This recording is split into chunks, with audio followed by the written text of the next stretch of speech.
So it's raining, right?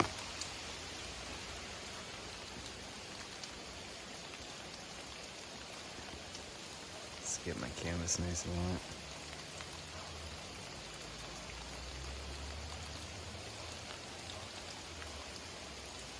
There you go. Now you can see it. Of course it's working. Why would it not work? Yeah. I don't want like dirty awning water on it, so that's why I'm like extending. That looked weird. That looks so weird. Wow. Wow. Weird. My brightness is down too. I don't keep my brightness up high. Or my volume. Guess I'm a boomer. I don't know. I still read the paper, so yeah, I guess I am a boomer. Whatever. Unique. This thing's nice and wet. I want to get the back wet too.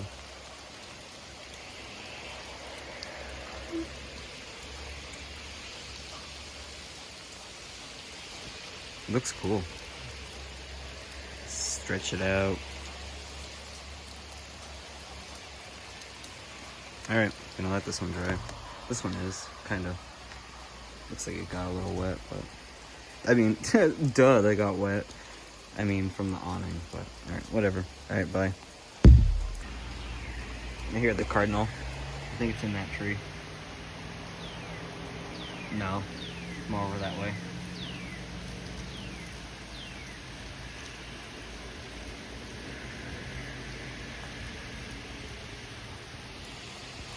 Can't really see the mountain. Hold on. So, it's mountain right there. I can't see it. You can, but you can't see the summit. Great day. Gotta go get my painting soon. They're at the park.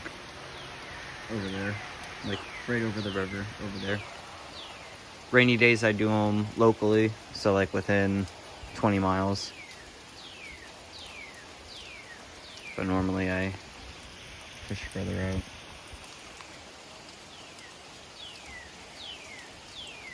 Oh, that cardinal's closer than I think. Might be in the bushes right down here. Rain looks cool.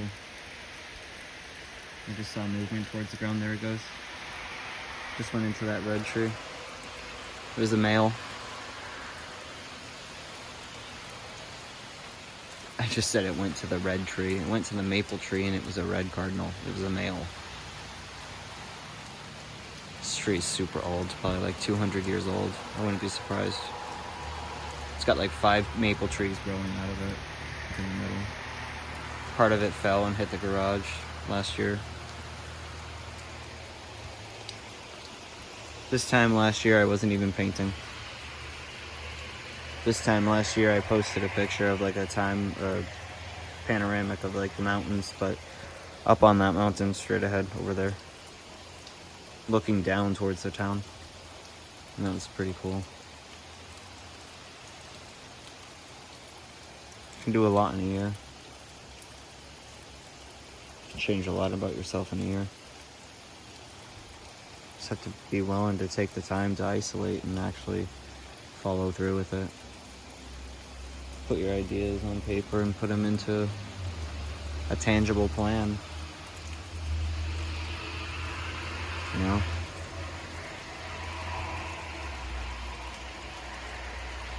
I don't know if that's going to work for you, but that's what works for me. And I don't take others' advice lightly. You know, sometimes it just doesn't work for me. But I'll take your advice, go for it. But if it doesn't work for me, I'm just going to stop it right away because I know it's not going to take me where I need to.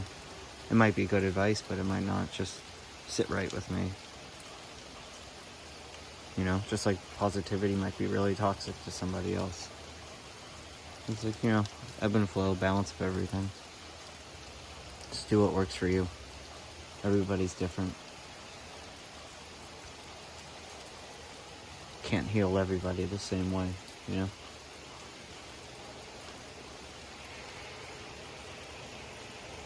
But yeah, that's what we're looking at today.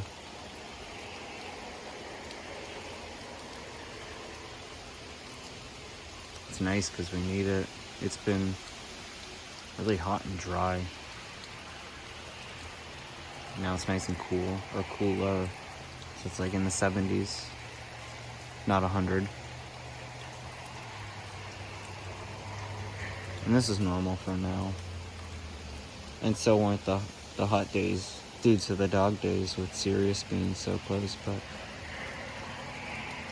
still, you know, glaciers are melting so quickly. It's scary. You know, if you look up on YouTube glaciers calving or glaciers melting, and you go to like the recent uploads,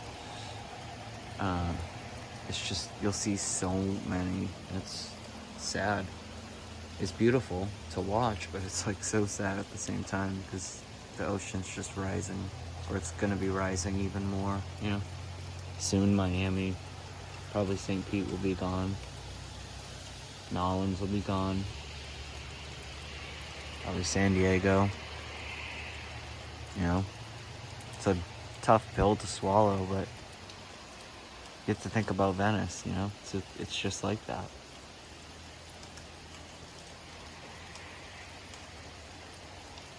I don't know. Like I said, I don't know everything, but I like to talk about what I do understand. You know, try to hold a decent conversation with myself, I guess, right now.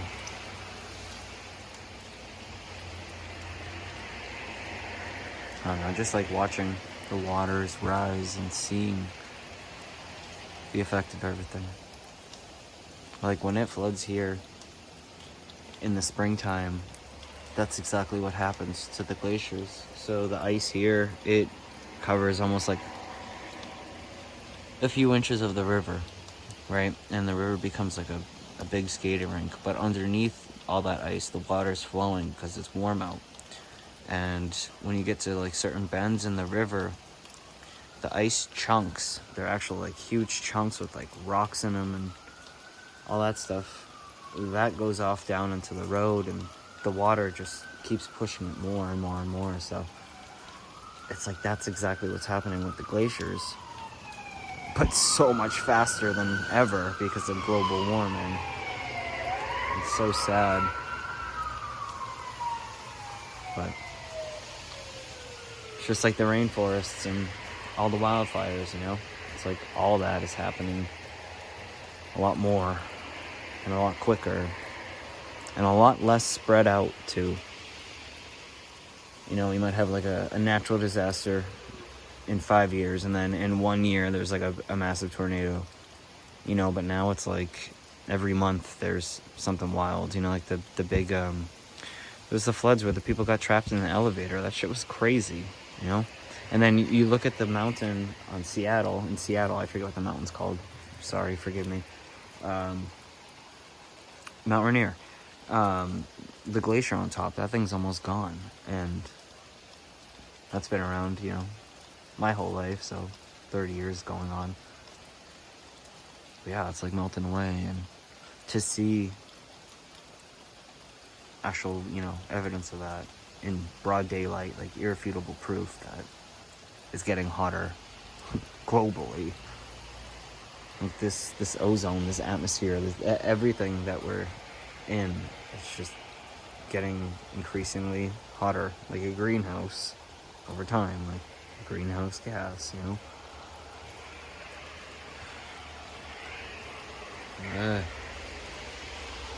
But yeah, things to look out for. So if you want to watch something cool, just watch some like Randall Carlson stuff, flood evidence, and